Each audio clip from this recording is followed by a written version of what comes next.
Hello, bachcho. Let's read this question. The question says, consider the following statements A to D with incomplete spaces. So इस question में 4 statements provide किए गए हैं ए से D तक. सो ये स्टेटमेंट्स में कुछ इनकम्प्लीट स्पेसेस है. वो इनकम्प्लीट स्पेसेस को यानी कि वो ब्लैंक को हमें फिलअप करनी है. और नीचे कुछ यहाँ पे ऑप्शंस में कुछ वर्ड्स यहाँ पे दिए गए हैं. सो ये टर्म्स के द्वारा ही हमें ये ब्लैंक को फिलअप करनी है. सो यहाँ से करेक्ट जो ऑप्शन है उसको सिलेक्ट करनी है. So let's start the discussion. जान लेते हैं इस क्वेश्चन का की कंसेप्ट क्या होगा. यहाँ पे 4 स्टेटमेंट्स दिए गए हैं. ये चारों स्टेटमेंट्स का अलग अलग की कंसेप्ट होगा. सबसे पहले आते हैं ए में. स्टेटमेंट ए में बोला गया है कि although the plant is infected with a virus, the apical and axillary dash is free of virus. सो ये स्टेटमेंट में बोला गया है कि अगर एक प्लांट वायरस से इन्फेक्टेड हो जाए तो भी इसका जो एपिकल और जो एक्सिलरी जो पार्ट है वो वायरस से फ्री है. सो ये जो एक्सिलरी पार्ट क्या है वो पूछा गया है. सो ये यहाँ पे होगा मेरिस्टेम. मेरिस्टेम यहाँ पे क्यों होगा? क्योंकि मेरिस्टेम में जो सेल डिवीजन होता है, जो रैपिड सेल डिवीजन होता है, वो वायरल मल्टीप्लिकेशन से बहुत फास्ट होता है. और ये मेरिस्टेम में एक प्लांट हार्मोन यहाँ पे मिलता है, दैट इज ऑक्सिन.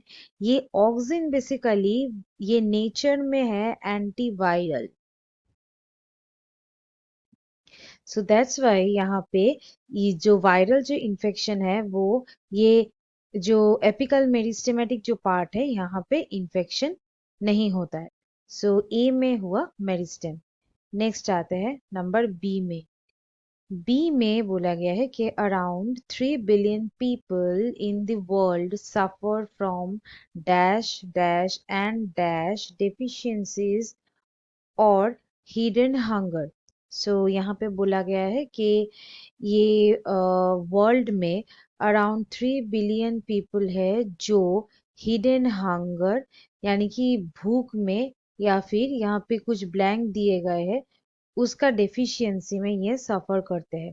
सो यहाँ पे ये होगा माइक्रोन्यूट्रिएंट. माइक्रोन्यूट्रिएंट. और एक ब्लैंक में होगा minerals.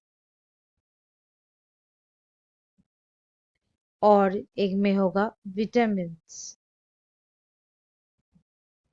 So all around the world 3 billion people है अराउंड जो ये हिडन हंगर और माइक्रोन्यूट्रिएंट मिनरल विटामिन्स ये सब का डेफिशिएंसी में ये सफर करते हैं.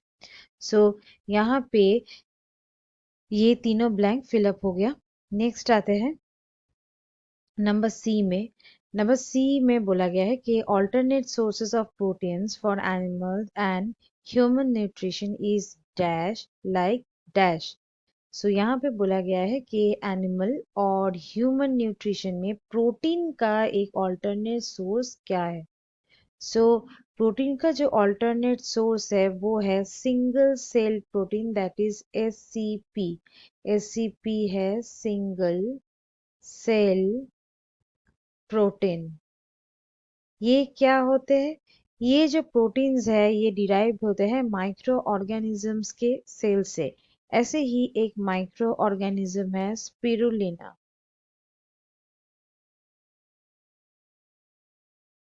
यहाँ से भी ये एससीपी मिलता है. ये प्रोटीन का एक सप्लीमेंट है.